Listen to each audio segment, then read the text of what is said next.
I was waiting for you to say action. Alright. Are we rolling? Okay. Sorry, I was waiting for action.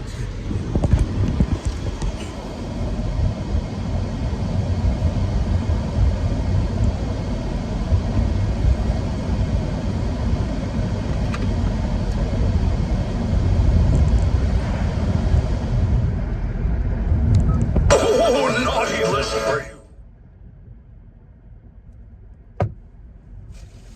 And March to Moonlight Mile, Dustin Hoffman, Jake Gyllenhaal.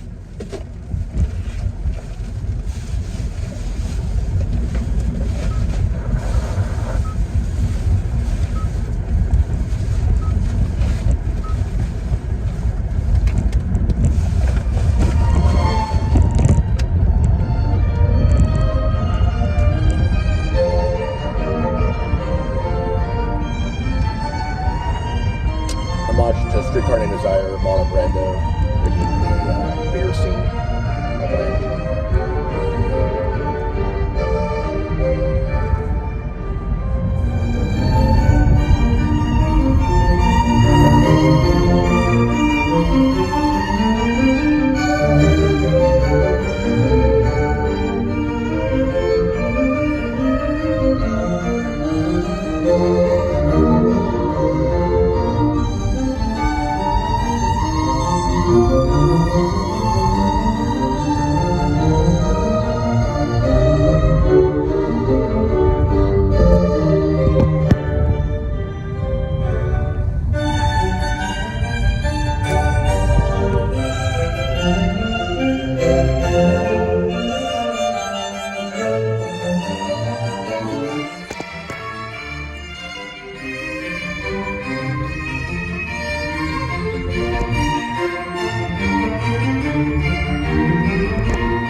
Alright, cut.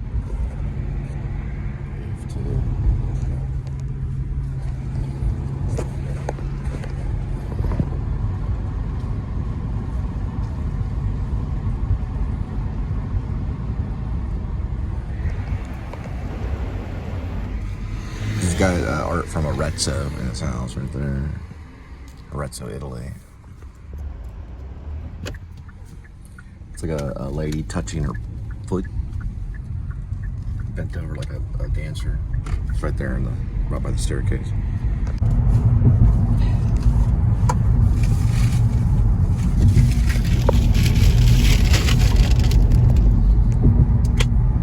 Woman is alright. So I'm really addicted to Valentine. It's a Haim. I don't know much about it. Sometimes you find music on YouTube and then you can't find it on Apple, or you can't really find it to buy or whatever. It happens quite often. And this is a P.T. Anderson directed video, which is, I really like Numbers, which is Radiohead. He did it 7 years ago. And I was like, oh my God. I thought it was just released like 7 minutes ago. It was 7 years ago. So I did think Alana looked a little young. I was like, dang, she's looking younger than she did in Licorice Pizza. That's because Licorice Pizza, she did, 18, 19, 20, 21, so it was 17, so 18, 19, 20, at least 3.5 years later from when the recording, depending on when they did Licorice Pizza. I'm assuming Licorice was done at least over a period of a year. I'm not for sure. But I think about probably within a year. So they did Licorice Pizza release. Well, the release was 2021. It was nominated for Best Picture. Bradley Cooper was nominated for Best Supporting, I think. And Alana, I don't know if she got nominated, but I know that Cooper, they probably should have. It was really, really good. I started to realize, I heard of this Haim, is it Ham? Or is it Haim? I don't know. Haim, Ham, or Haim. Okay. Regardless of the name, it's H-A-I-M. It means life in Hebrew. But they're actually pretty good. So they've been playing their whole life and stuff. So they didn't just pick up instruments and just pretend like they're rock stars. They've been doing it for a long time. So she probably got discovered by P.T. Anderson because P.T. Anderson's known to do a lot of videos. And we're going to look at Fort Worth for a minute.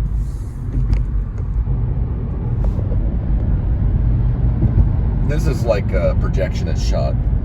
you ever read my script, The Projectionist, which I wanted Daniel want to do it, but they probably wouldn't like it. But anyway, regardless, they might not. I don't know. I think he's funny. He's an actor that started off in Dallas in the theater with his brother Ryan Lunt, who Ryan Lunt was nominated for Best Comedian of Texas. And I saw him perform at the Improv. See, we still have the Improv down here. We have it in Addison. I did some Samsung 8 action, you know. I was waiting for action with Ryan and released it. Not a lot of attention. I even put some Charles Mingus on it. I think it was Mingus, or if it wasn't Mingus, then it probably was something like that.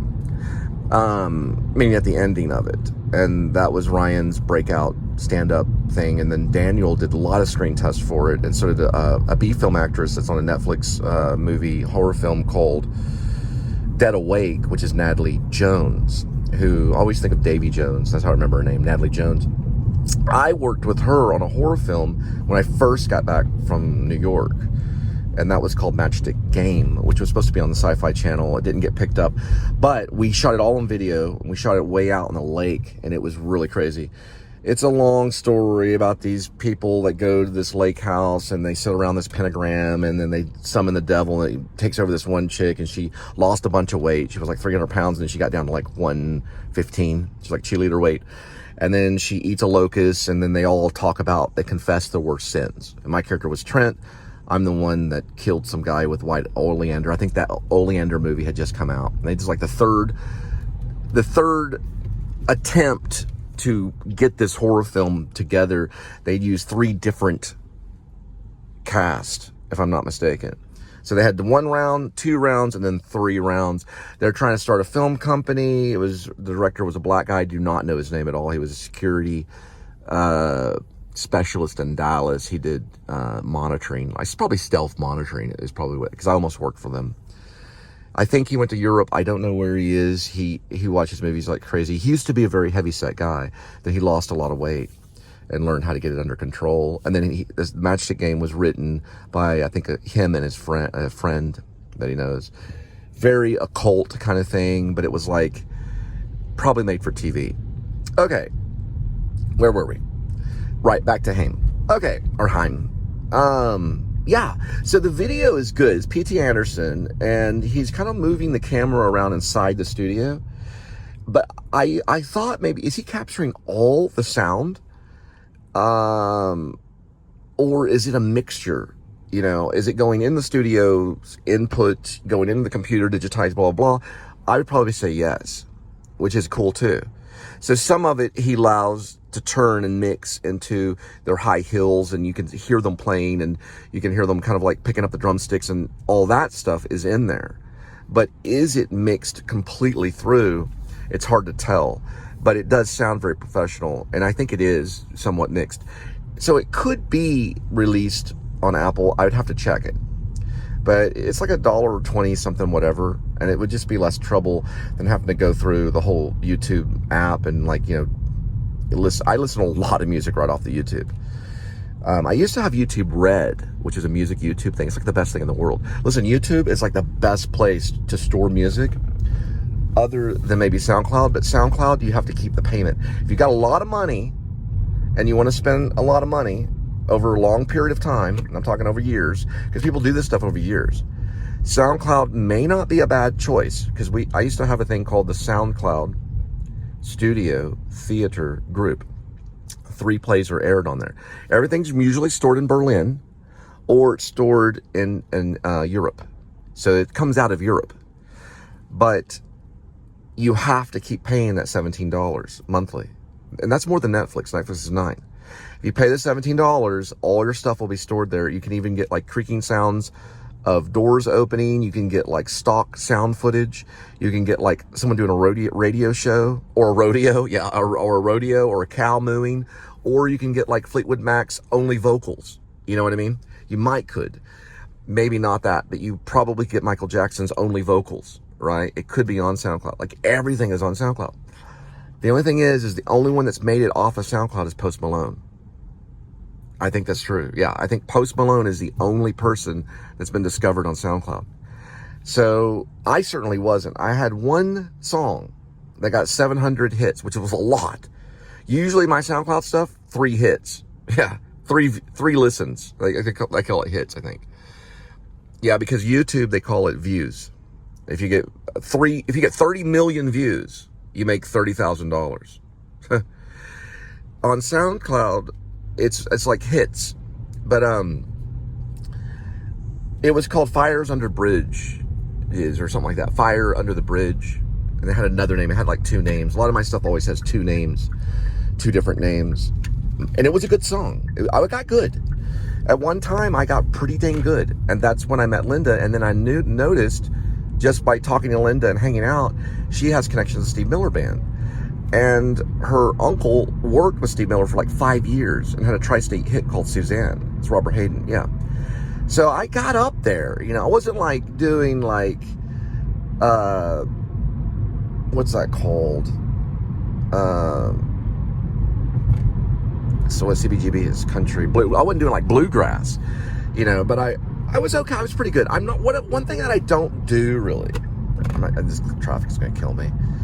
We're gonna sneak around back behind. We're gonna avoid that stuff right there. This was like the wrong track I took one time. It ended up with getting a $600 ticket going this way. I should have went that way. I just said no, but I went like, okay, we'll try it. Okay, it's a tip jar thing. It's just a little thing that happened. Okay, so I was talking about SoundCloud and hits. I was talking about this. Oh yeah, one thing that I don't do on the guitar is I usually don't do the fingering solo stuff. I just don't practice that very much. You know, like, you know, I don't really do that. I never really ventured that way. I did venture classical stuff. I did venture folk rock stuff. But I will watch a guitar player and I'll say, okay, yeah, he's better. I'll say that immediately. You know, I can tell.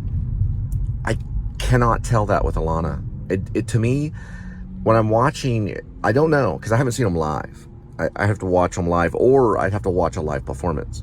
But she probably can rip it up like Eddie Van Halen. You know what I mean? Like, I can't do that stuff. I don't even attempt it. So that would be like a solo guitar player. You see what I'm saying? I'd go, okay, that's a solo guitar player.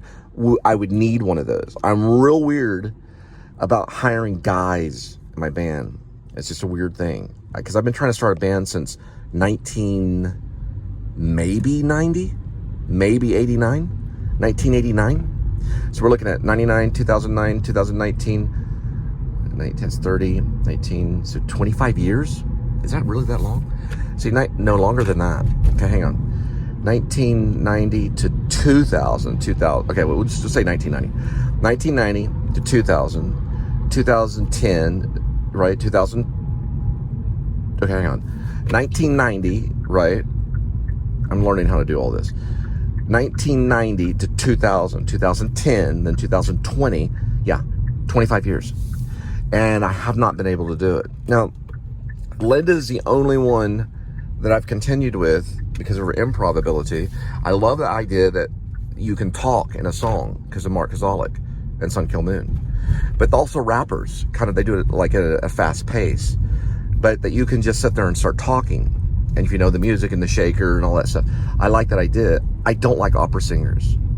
But I do like Stevie Nicks. I think Stevie Nicks stuff was pretty good.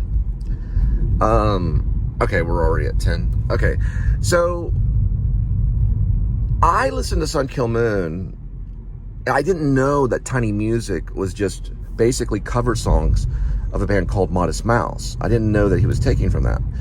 And then I thought, man, this guy's a lyricist. And then I realized someone else wrote, you know, the whole Tiny Music. Or Tiny, was it? Tiny Cities. Tiny Cities. Tiny Music is a band called, they're known as SPT, Stone Temple Pilots, STP. Stone Temple Pilots did Tiny Music. They did Tiny Cities. And that was basically them taking from Modest Mouse, just the lyrics. And then I listened to others' lyrics, like, this guy is like reading his journal and then singing. Literally, it sounded that way. And that was like revolutionary. Now, I've heard some bands kind of do it, and it's probably nothing new. Because Mark is like, I didn't invent that, you know. But I like that idea, but then I also like the idea that you can sing too. You know, that you can also sing, but you can also just have music, you know, and then just talk over it. So Linda kind of is the lead singer in a way because of that. And I'm more of like backup. And also I'm like backup, well, I would say rhythm guitar. And I'm thinking of the Beatles. The Beatles were like, okay, so they didn't really have a lead guitar player other than George. George was pretty much their lead. Although his solos are not Eddie Van Halen, you know, George Harrison. But from the Beatles. And then, you know, you got John Lennon, who's pretty much like backup guitar. You got Paul, who's probably backup guitar too. And then probably sometimes bass, if they even did that. And then, of course, Ringo on the drums, you know. So, I don't know. I've talked to some lead guitar players that were male, you know, guys that were at Guitar Center. And they usually just are like, you know, they have a conversation with me and there's like no return on the email, you know what I mean? But yeah, they would be cool. Haim would be cool. The only thing is that we are kind of in a weird situation because we've been in 1, 2, going on 3. So Mansions at Sunset Ridge did not like our music playing, and neither did the Carrollton Police. We don't have an amplifier, okay? We only have an acoustic guitar. That's it. And a shaker. We have a shaker and a harmonica. Yeah, the harmonica can be loud. But we didn't do any harmonica playing because we didn't even have a harmonica at the Mansions. We did have a harmonica at the White Settlement, which is known as Townhouse West. It used to be Park Vista, and then used to be La Plaza Townhomes. We only usually played during the afternoon, like lunchtime, okay? When Linda took a break, I did play sometimes at night and got the, right? So it's tough in today's society if you're an apartment dweller, you know, the whole thing. Now, I've heard Out in the Woo putting up like soundproof mattresses and stuff like that. That could be a good idea. A closet that's soundproof or something. Plus, it captures sound better. But that place had wood floors, which makes a big difference. So it really changes the sound if you're in a place that doesn't have wood floors. And you start to play, and all of a sudden this sound gets absorbed. It sounds like you're playing off like, I don't know, an Atari system or something. But we used to, and I would make Linda do it, we would practice almost like every time we hung out for at least a certain amount of time. I never really timed it. And then Linda would start crying because she didn't want to practice anymore. So I'd be like, okay, one more time, one more take, and then we're done, you know? And then she would, you know, start throwing shit around the room. So she's definitely not Steve Miller. I don't think she's related to Steve Miller, but her uncle knew him. So they're not like the same because, you know, someone's a joker, someone's a smoker, someone's a midnight toker, and they get their loving on the run. That was Steve Miller, who knew Robert, which is her uncle. I met him. He's a painter. He also wrote a book called Kensington Place. I did not know that at all until we went to a Thanksgiving. She goes, yeah, you know about my uncle, right? And Steve Miller, I was like, what? Because I really don't know Steve Miller that well at all. I did do a Steve Miller karaoke. A guy named Eric Soderbergh talked me into it at a bar somewhere near Santa Ana in California. And everyone liked it, supposedly. And they said, you need to take that on the road. So whether we get back into the funk, I don't know. But I listen to her music, I'm like, you know? I used to be like, after the take, I'd be like, wow, that's it. We're good. We're gold. And then like a year later or a month later, I'd listen to it and I'm like, and I have a problem with staying on key. I'm not going to lie. I've had that since college. It got worse when I got tinnitus in Maine, when I worked in a factory for 15 months. So I don't know. All I know is when I hear Guns N' Roses, I'm like, whoa, you know? But they're still playing. You know, Slash is still playing. Axl's still up there, you know? So, but Mick Jagger's doing very well.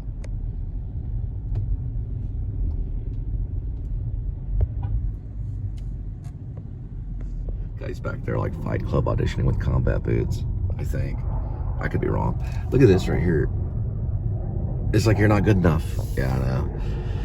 You're not good enough. And I was waiting for action.